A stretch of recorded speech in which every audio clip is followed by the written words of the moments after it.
And I hate to say it, most of the church in America has no clue what I'm talking about right now. Many of them, even maybe you, are saying, my pastor has never discussed this, ever. Can I tell you something, my friends?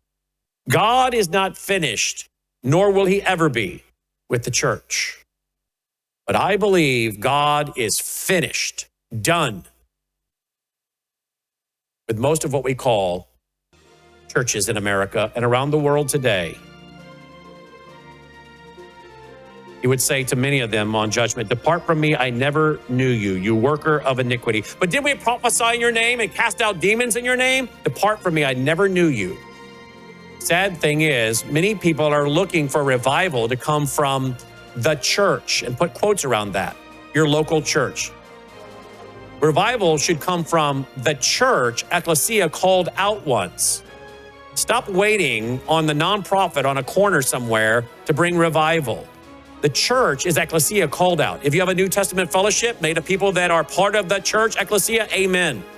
But I believe God is now in this day raising up people like you, like me, like others, part of the church, to bring revival if it's to be brought. So let's wait and see and pray for revival. Take care.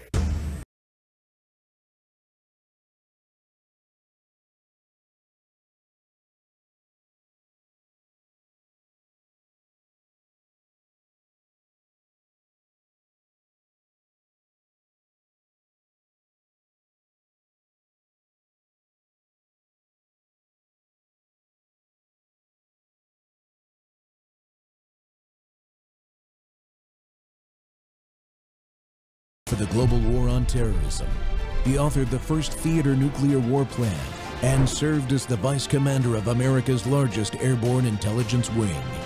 Colonel Rob Maness is a true American hero.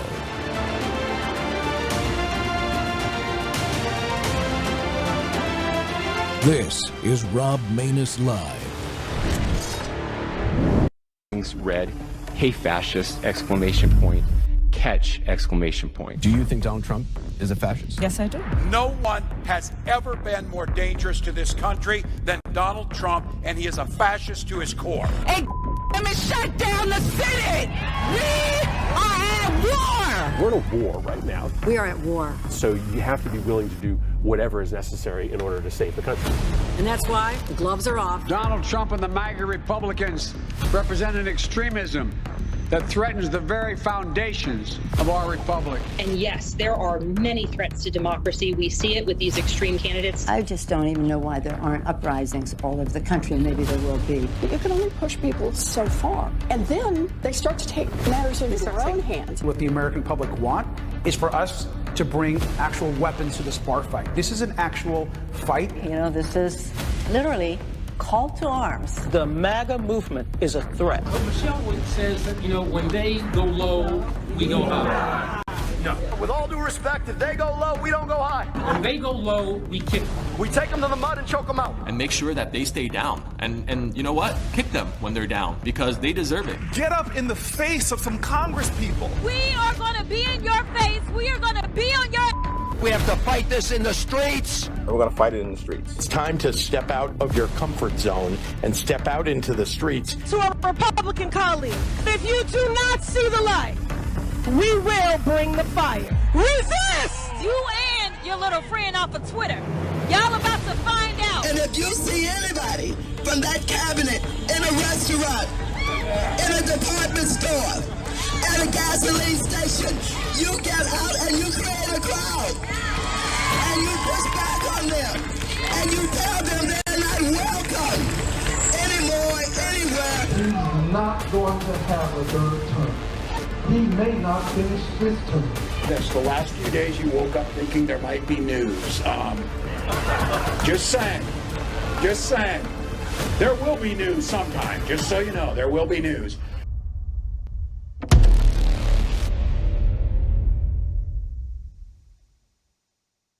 Welcome back to More War Monday, folks. The Rob Maness Show is live on Worldview Tube and our X Spaces simulcast. Well, the American left demands war every single day now.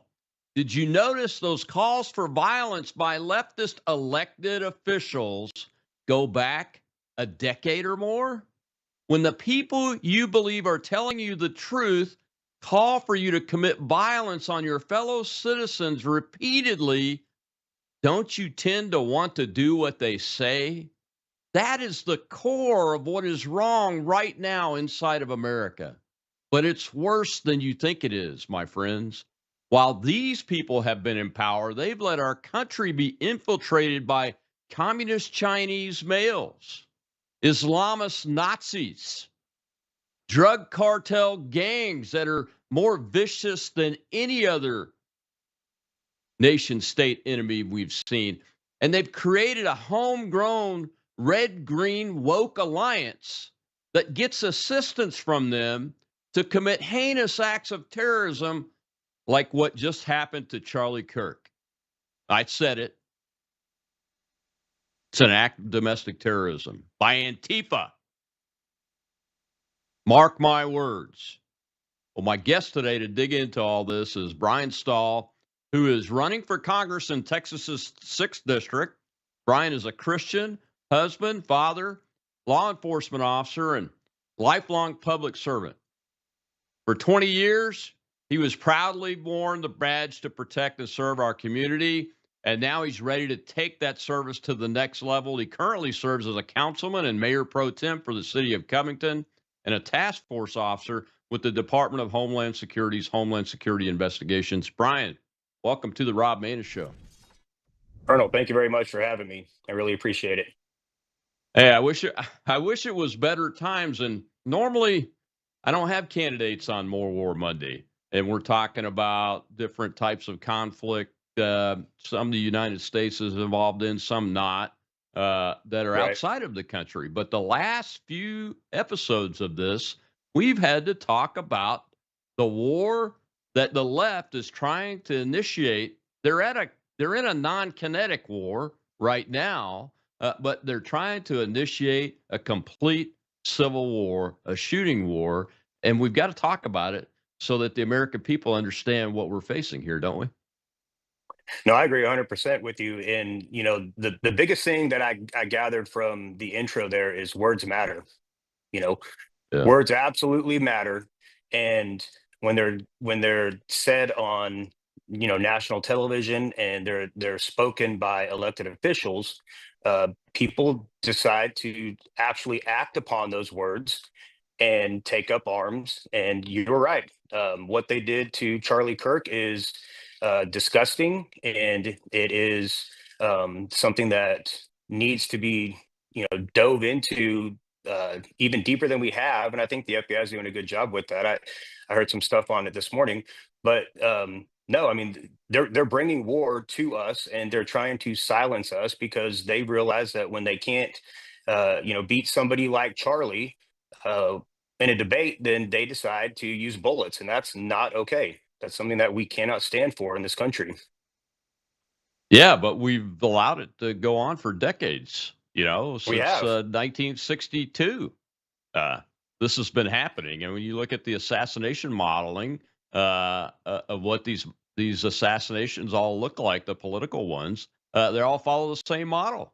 Do you agree with what I said about this homegrown red green alliance woke piece to this architecture that's probably leveraging the massive amounts of Chinese military age males that came in through the Biden administration, the known Islamists who we know are in an alliance internationally? Do you tend to agree with how I've characterized that in my opening? I, I do. I absolutely agree with you, and it's something that's been happening over many, many years, if not decades. They've been implanting people into this country and indoctrinating the youth through their ideologies, and they're doing it very slowly, but very, very methodically too. And I think it's a mixture of everything that you just spoke about, whether it's the Chinese or the Islamists.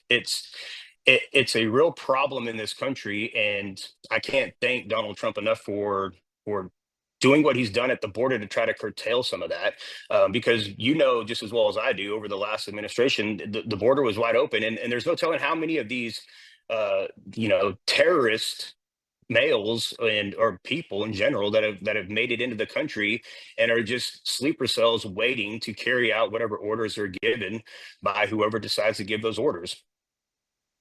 Yeah, and a lot of those people have landed in Texas, by the way.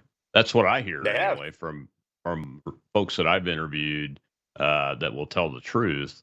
When we see reports all the time about, I think the latest one I saw was this imam is trying to create a village that's all Sharia law and only Muslims are allowed.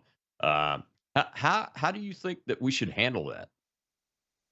Well, that's actually not something that's really all that new. When I was at the beginning of my career, when I was a police officer in Irving, at the time, it was Mayor Beth Van Dyne, who's now Congresswoman Van Dyne. She kind of had to combat this with the population that resided in that city and wanting to enforce Sharia law within their neighborhoods that they owned, they bought many streets and built all the houses, and they wanted to have their own police and their own law and their own rule, they wanted to enforce Sharia law, and we had to combat that as not only as a police department, but as the mayor. She did a very fine job doing that.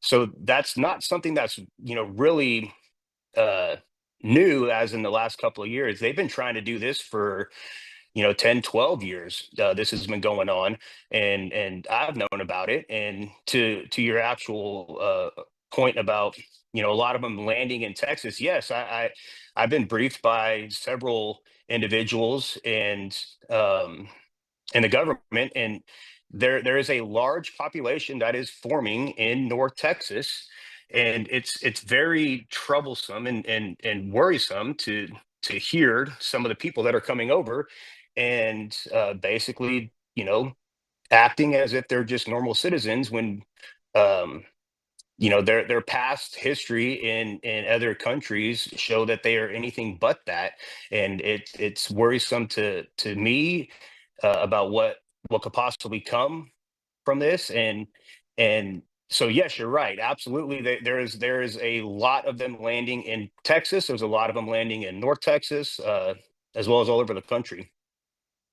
Yeah, and I remember when Congresswoman Van Dyne was doing that, and she appeared to defeat them. But the latest reporting is that there are informal Sharia courts, even in that area, being allowed now, and that's very concerning because when you go up against the Red Green Alliance, the Marxist Islamist alliance, uh, they're getting along with each other just because they want to take us down, us being the United Sure. States and a free society of the United States, and then they're going to go to war with each other at some point.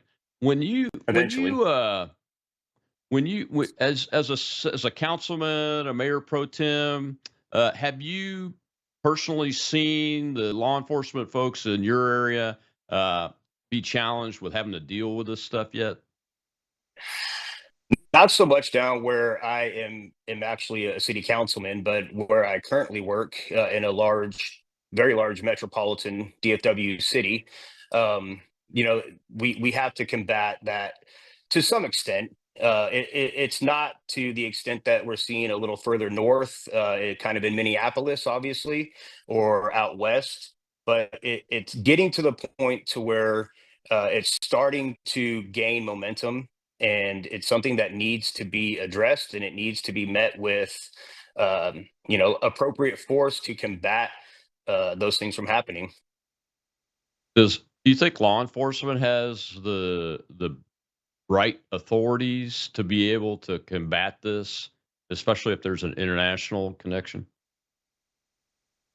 I do. I think that they have all the abilities to do it. Now, whether or not they have the personnel and the um, you know if they are properly funded and have the right tools and equipment to combat it, that's a totally different subject that we could talk about. But do they have the right to do it and to have the abilities? Yes. Do they have the capability of doing it? It depends on what scale it gets to. You know, we were very fortunate in how we were able to kind of handle the protests with the George Floyd incident and all the things that came from that. It looks significantly different than it did to our neighbors to the east of us. And it's kind of it's one of those things where that was almost like a testing bed to see what they can get away with, and it exposed a lot of things for law enforcement, some bad, some good, but I think we need to continue to monitor this and make the public aware of all these things that are happening. That's the biggest thing, is making the public aware, because we can't be everywhere at one time. Yeah, I mean, it's very concerning when you have the media backing up the left in their narrative they're pushing now. One of them is that, well, these groups don't really exist. There's really no funding sources to groups like Antifa from these left-wing billionaires, and these nonprofits that the right says are getting government dollars that are going to these terrorist organizations for resourcing and training and recruiting people like Tyler Robinson, the shooter in the Charlie Kirk assassination attempt. We have to combat that. And in the next segment, I'm going to open up with a little clip from Stephen Miller talking about bringing the federal government to bear. I want to get your thoughts on that and what your ideas for going into Congress along those lines are. We'll be right back with Bryant Stahl, who's a congressional candidate for Texas 6. Congressional candidate for Texas 6. I'll be back in a moment.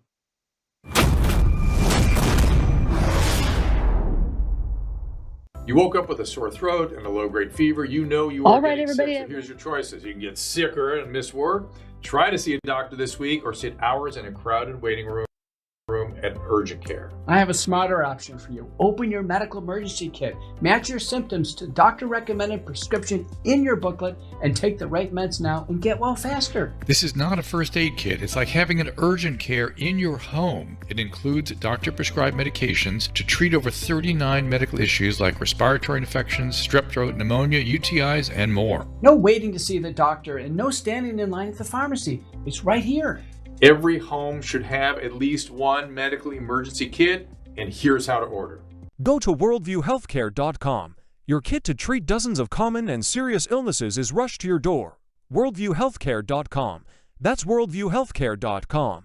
The emergency kit available at worldviewhealthcare.com. Make sure you don't have to go to urgent care. I got pneumonia. I didn't have to go. I took this last year. Stayed at home, went to bed.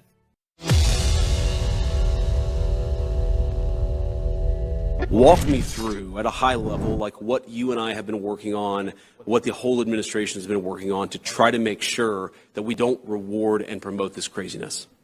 Yes. So it's an excellent question. I've said this before, but it bears repeating.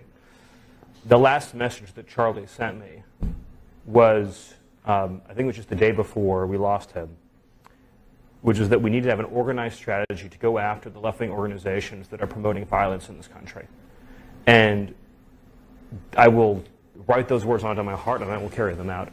If people ask me, what emotions I'm feeling right now, it's just something people say. I mean, you kind of know the answer. There's incredible sadness, but there's incredible anger. And the thing about anger is that unfocused anger or blind rage is not a productive emotion. Right. But focused anger, righteous anger, directed for a just cause is one of the most important agents of change in human history. Charlie showed that. Amen. And we are going to channel all of the anger that we have over the organized campaign that led to this assassination to uproot and dismantle these terrorist networks. So let me explain a little bit what that means. So, I've got 30 seconds, so be quick, Stephen. The organized doxing campaigns, the organized riots, the organized street violence, the organized campaigns of dehumanization, vilification, posting people's addresses, combining that with messaging that's designed to trigger and incite violence, and the actual organized cells that carry out and facilitate the violence, it is a vast domestic terror movement.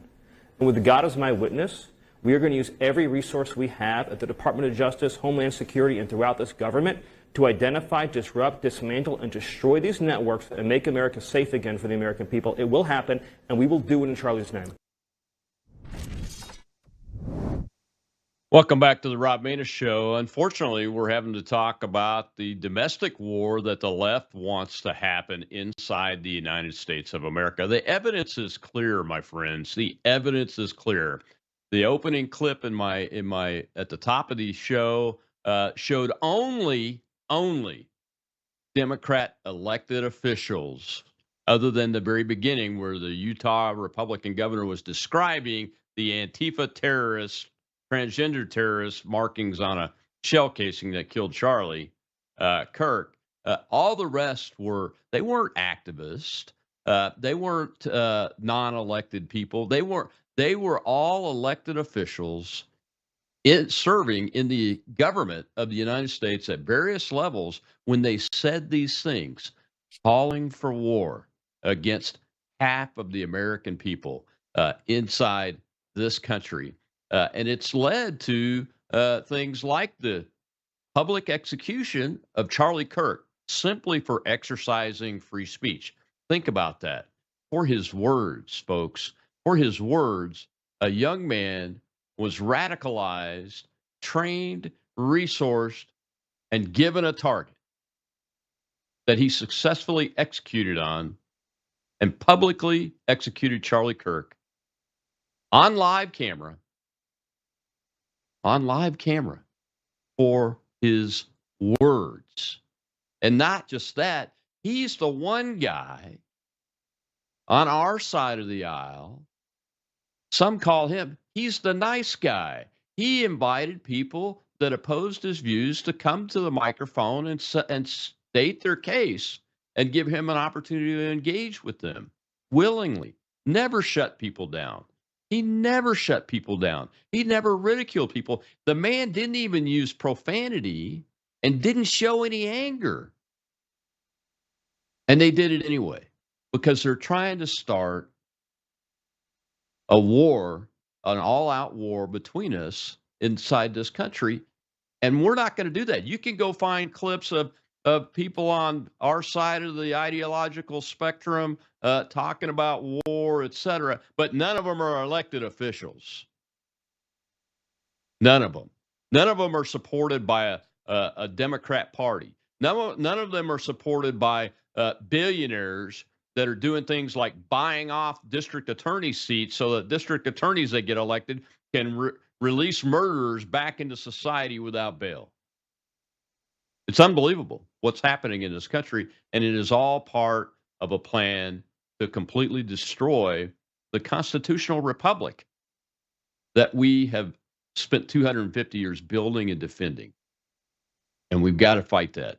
We've got a man running for Congress in Texas District 6 with us as our guest today, who's got a background in law enforcement and this type of situation. Brian Stahl is with us. And Brian, I went a little long on my opening there this time, but you can take it seriously when Stephen Miller is verbally laying out what a political strategy, a policy strategy looks like. Not a political strategy, but a policy strategy to engage whole of government to start going after these folks, can't you?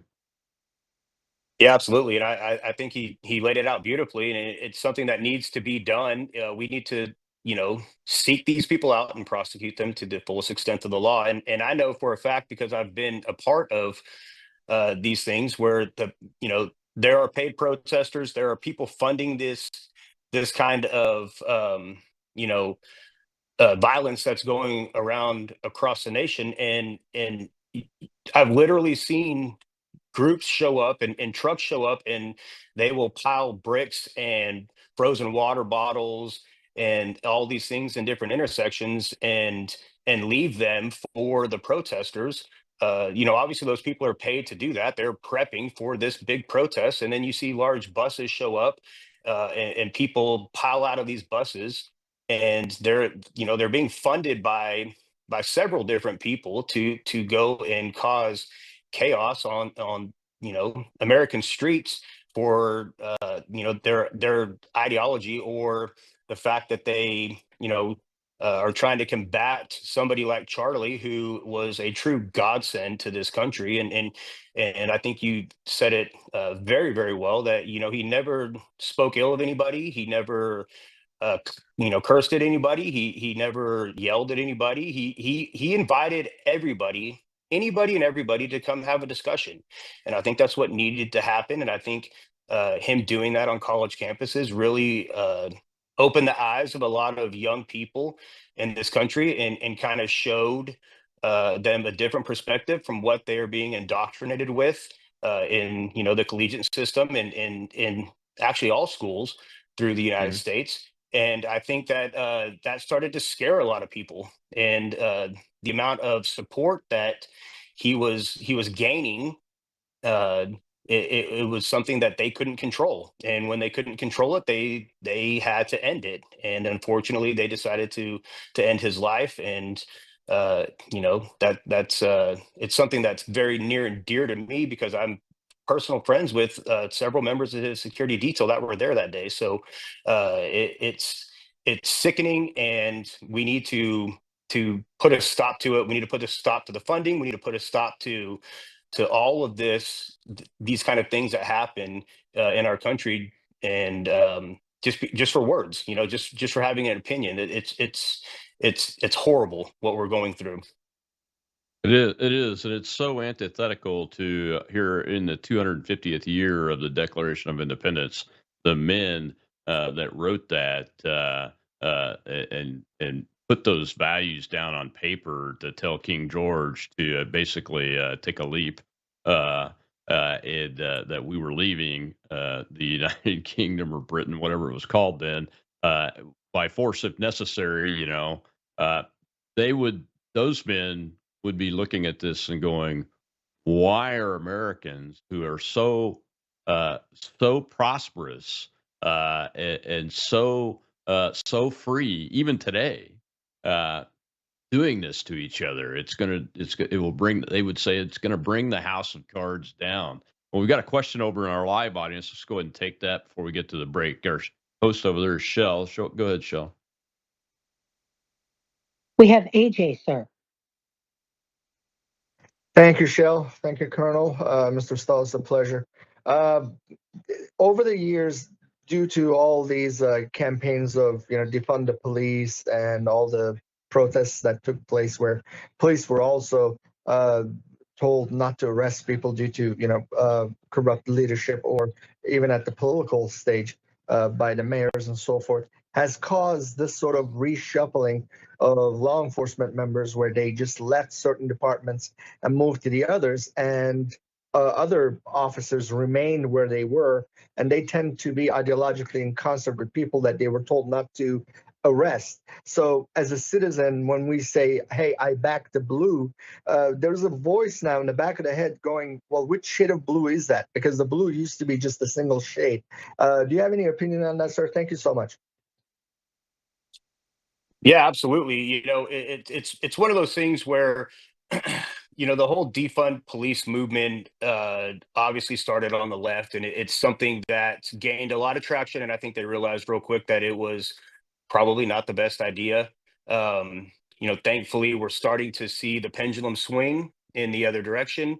I'm actually calling for more funding and more training for law enforcement, more support for law enforcement, more personnel for law enforcement. But to kind of answer your question direct, yes, there was a lot of shifts in law enforcement. There was a lot of movement in law enforcement, and a lot of the people that didn't want to stand for or behind certain decisions that were made, whether at the county level or city level or department level, left. And what was kind of what was left is kind of what we have, and it's something that we're trying to combat right now, and we're working towards that. But I think as a whole for the nation, the pendulum has swung, and a lot of people are starting to realize that law enforcement does want to uphold the law. They do want to enforce the law. They do want to arrest the bad guys. They do want to put the bad guys in jail. And one of the things that we can't control is the judges and the prosecutors, unfortunately. And I think that's one thing that I'm actually running on is is judicial reform. I think there needs to be more checks and balances in that whole aspect of it. But I think as a whole, you know, the whole back the blue slogan and supporting law enforcement means something different now than it did maybe 5 years ago, 5 or 7 years ago when all this stuff kind of really kicked off. So Yeah, I mean, look, there are bad apples in every basket. right. We had them in the military, still have them in the military. We're identifying bad actors right now that are celebrating Charlie Kirk's public execution, I saw and that. trying to get them fired because it's antithetical to their oath to the Constitution to celebrate an American citizen being killed publicly for his free speech. Come on, people. But yeah, look, law enforcement, we got to support them. They're what keeps our communities safe when they're allowed to operate effectively. I do think that there should be an independent investigatory arm beyond just police departments that can be called upon to investigate things when it's necessary. That could use some work from a policy perspective, I guess. But for the most part, we have pretty good law enforcement officers that are true to their oaths and true to the motto, protect and serve the American public, and they have a pretty tough job, don't they? No, I agree 100%. And it is a very tough job. The things that, you get to experience as a law enforcement professional uh, is, sometimes you kind of want to forget that it happened. I read a, a quote from the FBI that the average, citizen experiences 4 critical incidences throughout their entire lifetime, and law enforcement averages 200 to 300 throughout a career. So yeah, it's a tough job. But with that being said, I do like the fact that you brought up there are bad apples. There's bad apples everywhere. I cannot disagree with that. There are people that are wearing the badge throughout the country that probably don't deserve to wear the badge. They don't. And being able to hold them accountable and call them out is something that I'm very passionate about, and transparency in law enforcement is a huge thing to me. I think that we need to be transparent beyond body cameras, because that's what everybody thinks about when they talk about transparency. Like, let me see the body camera. Well, let's talk about the transparency throughout the entire department and Yeah, on every level. I want to talk about in the next segment. It'll open up with some James Lindsay comments about Marxism versus Islamism, but I want to talk about that transparency piece a little bit more because it's much more than body camera video, and more importantly, we're not leveraging the American public's capabilities to help law enforcement and the U.S. Armed Forces in some cases by not being transparent, open, and honest with our citizens. And it's part of our duty to help defend our country and our communities. We'll be right back with Brian Stahl.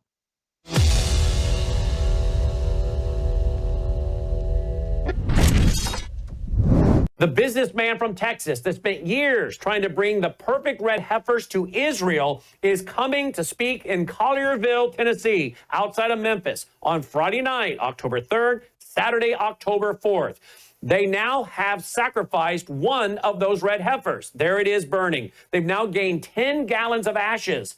Why do they need this? Well, the Old Testament, Numbers chapter 19, says that for the purification ceremony, for their temporary tabernacle or full-time temple, they need the ashes of a perfect red heifer. This is the first time this has happened in over 2,000 years. The story is going global. It's highly controversial. In fact, there's even a connection between the attacks on Israel on October 7th and these 5 red heifers. Come and hear him speak live in person, Friday night, October 3rd, Saturday, October 4th. Full details, worldviewstore.com, and to get your tickets, worldviewstore.com, worldviewstore.com.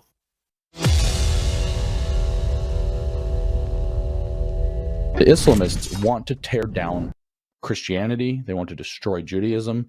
They want to tear down Western civilization completely. And they want everything to be Sharia law across as much of the globe as possible. Their religion is unabashedly a fascist religion of conquest. It's undeniable that it is. Not all Muslims live up to all of that. Many have more moderate views of it, but the Islamists have the entirely hardline fascist take on how their religion's supposed to operate.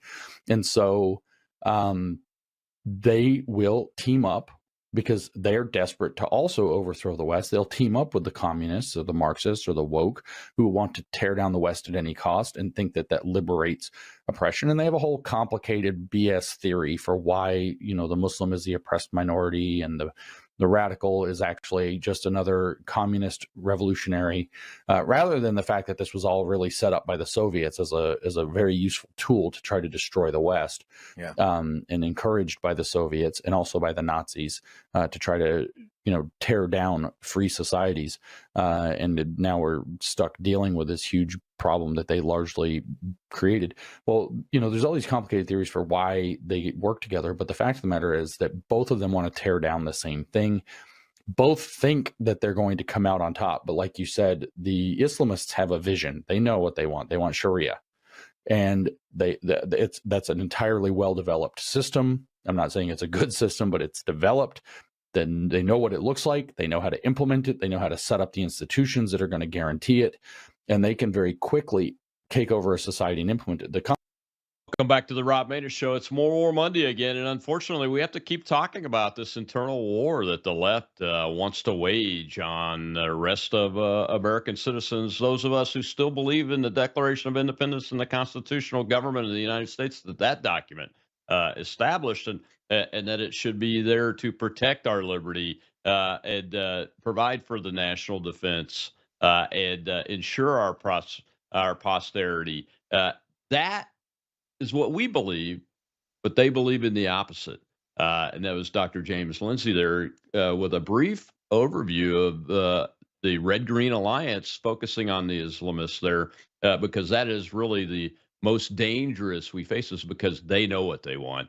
They have a system that they can erect very quickly, and that's why you see these efforts. And ladies and gentlemen, they truly have a foothold in this country. The next New York City mayor is likely to be a Marxist Islamist named Mondami. All right. Mr. Mondami is from a Marxist Islamist family that has deep roots in Islam.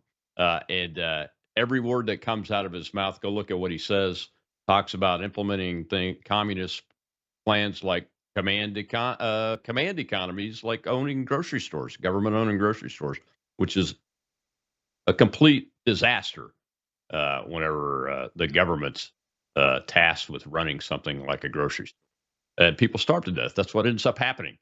People starve to death. They run out of food. It's crazy that this is, I'm even talking about this inside the United States of America. My guest today is Brian Stahl. He's a congressional candidate for the 6th District in Texas. And Brian, you were talking before the break about transparency. And one of the things that's really troubled me as somebody that has had a 630-man law enforcement force directly under his command is the lack of transparency, and it's willful now. Some of the biggest and worst examples are the Nashville Covington School or Covenant School shooter, the trans terrorist that killed 3 Christian kids and 3 adults there. The hiding of the manifesto, the hiding of all the facts, and you even see, and it's resulted in what we see today around the Kirk assassination, just this inordinate number of conspiracy theories. And I'm glad to see Kash Patel and the local law enforcement are making a concerted effort to be more transparent. But I think it's got to be, we have to be open kimono now. And here's the reason why. When this country was founded by our ancestors, they established that the citizen was responsible for its common defense as much as the government. And we have allowed ourselves to get taken away from that concept to rely solely on government institutions that can be taken over and are being taken over by this Red-Green Alliance and wokeism. Those institutions are being taken over and almost outlawing the concept of citizen defenders of this nation and their state and their communities and their towns. And I believe that's why the government institutions don't want to tell people what's going on when it should be the exact opposite. We have all this technology now. We could be helping them in a tremendous way, similar to what happened with the capture of the assassin of Charlie Kirk. Yeah, no, I agree 100%. And the whole transparency thing, you brought up a couple of good points, and I get it, being a 20-year law enforcement professional, there's certain times where you can't really say too much because it's an ongoing investigation, and I understand that. But with the technology nowadays and the things that could come about relatively quickly, I think that the time frame in which you kind of have to keep the public in the dark is shrinking significantly, and it should. I think we need to be open and honest, and I think we need to be transparent with what we're finding, and we need to share everything that we can with the public, because the public does have the right to defend themselves. They need to know what's going on in their community, and keeping things from the public, and using the excuse of, well, we don't want to tarnish the investigation. Well, when you have 400 different images from 75 different cameras and doorbell cameras and eyewitness Mhm. testimony and all these things that are out on the internet right now, I mean, it's out there. So why aren't we more forthcoming as a profession in saying, this is exactly what we're dealing with, this is what we're looking for, and if you see something, let us know, and please be sure to protect yourselves. And if you're in this area or certain situation, or you see this person or whatever the case may be, I think that it's going to come back to bite us, and we're going to have an incident, unfortunately, to where we're going to keep a lot of the information from the public, and it's going to cause possibly more bad things to happen to innocent civilians, when they could have been told what was going on, and there could have been a lot more transparency, and they could have better prepared themselves, or uh, you know uh, remove themselves from a certain area to where that this violent perpetrator may be hiding, or getting Mhm. assistance at. Yeah, yeah. It's look, I don't, I understand the whole concept of protecting the investigation, but that phrase is being used as a cloak to Yep, cover up corruption and cover up bad actors and bad activity at all levels I nowadays. agree. So the public doesn't trust us anymore. That's I the agree. issue. It's one thing to protect a piece of evidence that we don't want the perpetrator to know we know about it, so we can catch them. That's a totally different thing than the level of covering up that's going on under the phrase of, well, it's an ongoing investigation. You know what I mean? Right. I mean, Oh, 100%. I'm all with you on that. Yeah. We've got a hand up in the audience. Let's go ahead and take that before we get to the last segment. But be thinking about this, Brian. You know some of the security team for Kirk, and I want you to talk about that in the last segment. Tell us how they're doing, if you're in contact with them, and what you're hearing about the operation. Go ahead, Shell. Let's get that question. We have Buckster, sir. Thank you. Yes, Mr. Stahl, thank you for taking my question. I hope you win. I just wanted to ask, do you have a plan to work with the law enforcement schools, not necessarily the academies, but when they go for specific law training in the schools? Because it seems like I would assume that some ideology can be implanted there. And I've heard that from some friends that are in older officers. Say that these kids come out of these law enforcement training schools and law schools, and they seem to have the ideology implanted. Do you have any plans to work with those schools to see what's actually being taught? Yeah, great question. Thank you very much for that. So I have been assigned to our police academy for the last 8 years, full time as a firearms instructor. So I am very um, in tune with what's going on at the academy. And having people come in and infiltrate, I think is what you're kind of alluding to, and I could be missing it there, but I haven't seen that. Now, to how can I support that? I think that there's a lot of things in law enforcement that people don't realize, and that officers get training on certain things, and the only time they get that training is during the academy. And they can have a 20-year career and they haven't had training on certain things that they probably should get training on every couple of years. And so that's something that I'm really pushing for is making sure that we have the proper training and being able to facilitate that within law enforcement. And it's not just, the big training of firearms and driving and defensive tactics and pepper spray and all those things, but it's actual law, it's mental health training, it's a whole plethora of things that I think is something that needs to be focused on throughout somebody's career and not just touched on in the academy. And I think in order to do that, we have to fund them properly and support them. And I think by doing that, we can also kind of take a temperature of the people that are out there actually serving the citizens.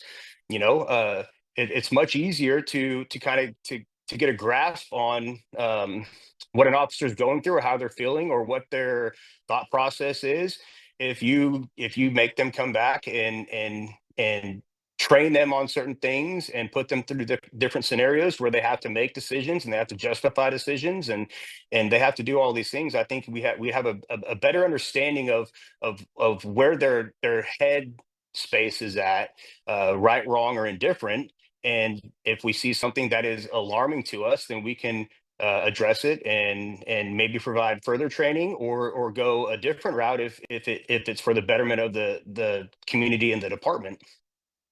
Yeah, I agree with you. Exactly right. We're going to take our last break. When we come back, we'll see a little clip from you, actually, Brian, in your campaign.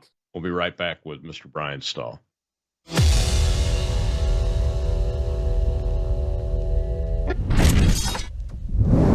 News is moving faster than ever, and so are we. Worldview Tube brings you 24/7 live stream coverage and now real-time alerts when it matters most. Once you have the Worldview Tube app installed, exit the app and navigate your way to Settings. In Settings, locate the tab labeled Notifications. Select the Notifications tab. Scroll down until you locate the Worldview Tube app icon.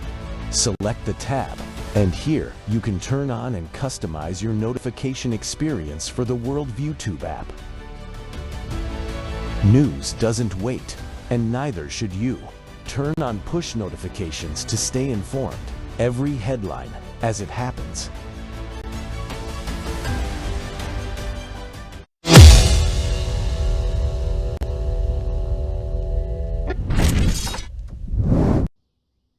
Hey everybody, my name is Brian Stahl. I wanted to take a quick minute to introduce myself to you guys.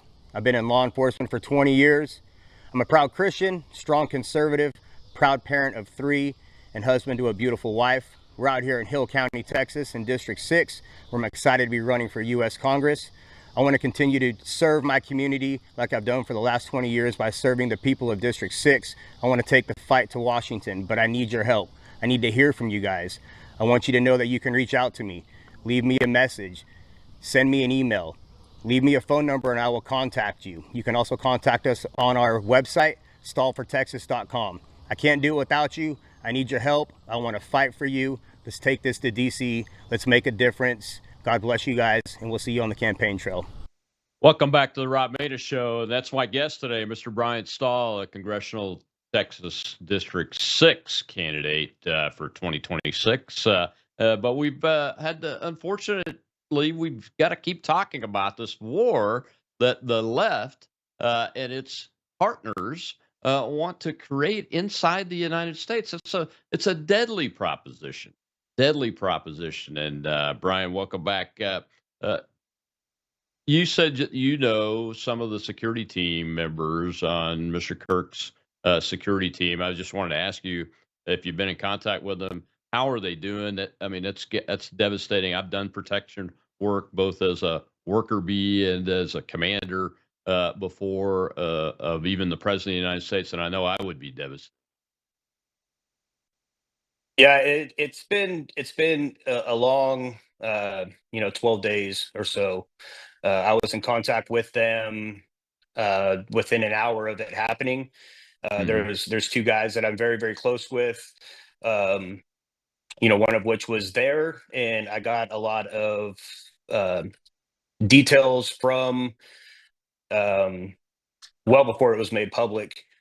To the masses, and it's something that uh, I don't think it's truly really hit them yet. I know that they were at um, the event yesterday afternoon in Arizona. They flew out to that, and I don't think they've had the time to really truly decompress from the whole incident yet.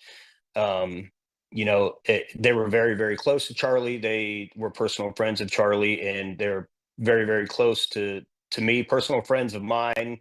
One of them was my old sergeant. One of them was my old partner for 8 years. So it's kind of evolving. They're doing as best as they can, and I'm Hmm. really trying to focus on their mental health right now, and making sure that um, you know we're here for them, and if they need me, they can call me at 2 o'clock in the morning. We'll go grab a cup of coffee, and if they need to debrief or discuss anything, then I'm here Yeah. for them. Is there? I'm glad you brought up the mental health. I've been engaged in trying to counter veteran suicide since even before I left active duty, because I had a suicide on my watch as a commander, and I know you've worked actively in that space, uh, suicide and blue amongst law enforcement officers. Uh, so, is there anything that, as a congressional member, any kind of legislation that you've thought of to try to address that? Yeah, so I've been very involved in COPS, which is Conservative Police Survivors, and then I'm a founding national board member of Survivors of Blue Suicide, or SBS. Focuses on the suicides of law enforcement officers, and SBS really focused on the family and coworkers of law enforcement officers that uh, committed suicide. And I think there's a lot more that we can do, not only for our veterans, but for law enforcement.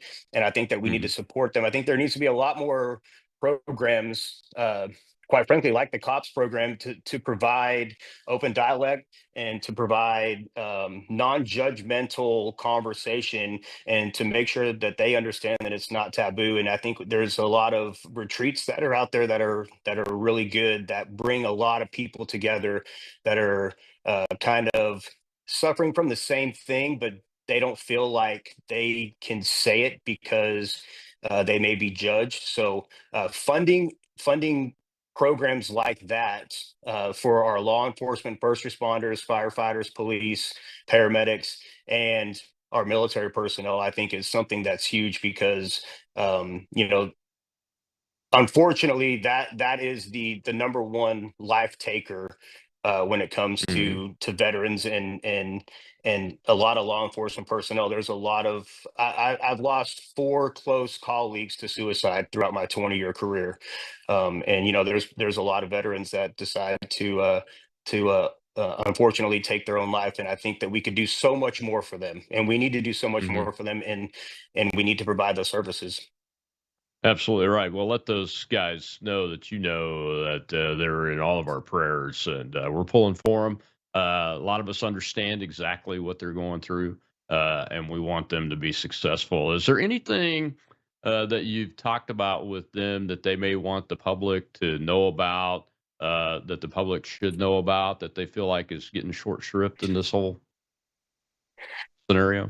No, not necessarily. Obviously, there's all the conspiracy theories out there. Hmm. They're running wild right now.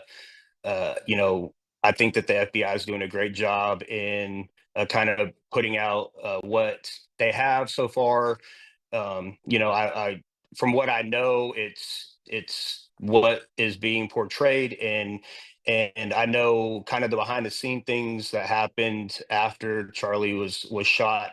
You know, I've seen some wild, crazy conspiracies, and those men that were there to protect him, they did everything they could. They packed over 40 feet of gauze in him and trying to stop it, and they were praying out loud. They were doing everything that they trained to do, and not only were they providing all the support that they could in that situation, they were also actively praying, because that's what Charlie, his focus was. It was biblical, and prayer, and in times of desperation and need, you need to pray. And that's what they were doing. And they're all God-fearing, God-loving men, and they did exactly what they were trained to do and what they were supposed to do. And I can't be more proud of what they did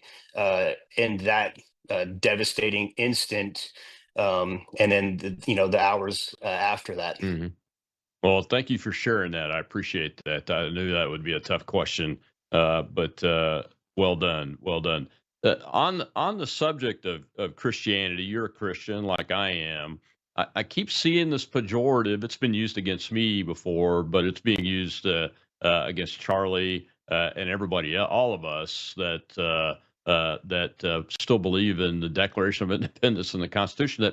That we're Christian nationalists as a pejorative. Look, I love my country, so I guess I'm a nationalist and I am a Christian, but I don't get the pejorative. Why these folks try to paint us as bad people that are against America and the rest of Americans. Christians welcome everybody. Christianity is a choice. I mean, I tweeted, I quote tweeted a person that was saying, I want some of this Christianity that I saw. And she was, I think the person was Arabic, maybe. And I just went back and said, okay, here's the things you do. Here's what Charlie would tell you. Basically, repent of your sins, ask for forgiveness, and have faith and declare your faith that Jesus was born of the Virgin Mary, lived on the earth, died on the cross for you, and was raised from the dead 3 days later. And you will have it too. Amen. Are you concerned? Is that one of the reasons why you're running for Congress? Is to try to get at this and put this in a box that doesn't need to be opened anymore? This negativity about a Christian nation, which is really what we started as. It's Judeo-Christian law, but we started as a Christian nation. The laws are written for a Christian people and a virtuous people, to paraphrase the founders. What will you do to fight that and push back against it in Congress? The biggest thing is just to keep talking about Jesus and God, like Charlie did. There's always going to be the people that are going to combat that. There's always going to be the temptation. The devil's is live in the flesh amongst us, walking around, and it's one of those things to where that didn't deter Charlie from speaking the gospel and utilizing that stance and that love of humanity to bring people together to have a conversation. And I have no idea of knowing how many people Charlie affected. I don't know, but I know that through his debates and through his gospel and through his preachings, that I would, venture to guess it's thousands and thousands and thousands of people that he has brought to the Lord, at least, if not for the long term, but for the short term. And he opened people's eyes, and he made them realize, hey, this is the Christian way of doing things. We love everybody. We want to see everybody prosper. But we have to have discussions about tough things sometimes. And if you root those discussions in faith and Christianity, and at the end of it, we don't see eye to eye. Well, you know what? I love you as a human. You love me as a human. We can agree to disagree. And until the next time we meet, I pray for the best for you, and I hope you do the same for me. And I think that's the biggest thing is you can't stop um, a movement like Charlie's. You can't stop the the the preaching and the teachings of Jesus, and you can't stop having debates and speaking with people that are completely opposite of you. And once we do that as a country, we're going to fail. I think if we stop doing the things that Charlie was pushing us to do, we're going to fall as a country. We need to have open dialogue. We need to respect each other. We need to preach to each other. We need to understand what each other's beliefs are and our differences. And we need to find some common ground and not go so far to the left or to the right or to whatever extreme to kill somebody for their opinion or their beliefs and a higher being. Absolutely right. Well, we got about 30 seconds left. Tell folks where they can find you, Brian, and most importantly, where they can help you by donating or volunteering real quick. Yeah, absolutely. So our website is stall4texas.com, and we're on Facebook, Brian Stall for Congress. We're on X at stall4congress_6. And I just appreciate the time. And I can't thank you enough for having me on this evening. And I look forward to speaking with you very soon, sir. Well, thank you, Brian. Appreciate it. Good luck in your race for District 6 for Congress in Texas there. Tomorrow, Training Tuesday, we'll be talking to Greg Robideau, and it's about how this political violence is threatening to harm free speech in America. And that's exactly what we want to prevent. I'll see you then.